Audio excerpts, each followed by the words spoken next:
What's going on, guys? It is BoxInOne here, and today we are bringing you some NBA play-in tournament semifinal previews. Starting with the Eastern Conference, we have the New York Knicks taking on the Orlando Magic. We have the New York Knicks, who average 120.5 points per game and only allow their opponents to score 111.9 points per game. So they are top five in both offensive and defensive rating in the NBA. Then we have the Orlando Magic, who score 117.8 points per game. That is 13th best in the league for offensive rating. And then they only allow their opponents to score 113.4 points per game. That is seventh best in the league. So both of these teams are top 13 in both offensive and defensive ratings, both teams being in the top 7 for defensive rating specifically. The Knicks have been on a tear recently. I mean, you've got Jalen Brunson averaging 28, 3 and 6, Mikal Bridges averaging 16, 4 and 4, Cat giving you 22 and 12 with 3, Josh Hart always coming into his own as an offensive threat, as well as that guy who's a defensive spark off the bench, giving you 12, 8 and 5. You got Miles McBride, but he is out tonight. You have OG Anunoby giving you 15,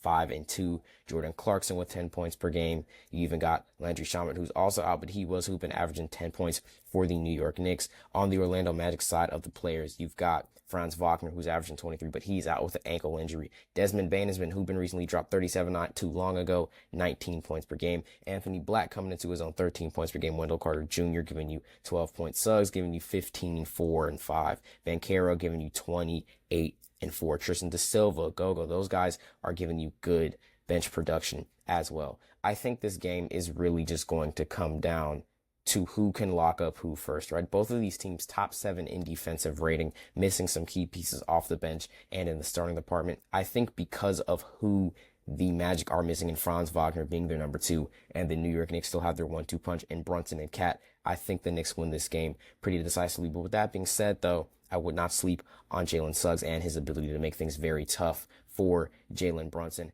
And I just wouldn't sleep on Anthony Black, Da Silva, Banchero. I wouldn't sleep on the grit of this team. I mean, this is an Orlando Magic team who last year took the Boston Celtics to a very hard-fought 5-game series. Desmond Bane being added to this ball club, he's stepping into his own now. He could definitely be that 1-2 punch with Banchero, with Wagner being out. But I just think with Mikal Bridges, Karl Anthony Towns, Josh Hart, OG, Jordan, Mitchell Robinson, all these guys are playing. You've got Yabusele giving you some good production off the bench. I just think the New York Knicks wire to wire are going to show why they are top 5 in both offensive and defensive rating. If we were to predict it, I'd probably say something like New York is going to win like 120 to 108. I think it's going to be a wire-to-wire game, but towards the end of the third quarter and that top half of the fourth quarter, the Knicks are going to pull away and remind everybody why they are the second team in the Eastern Conference.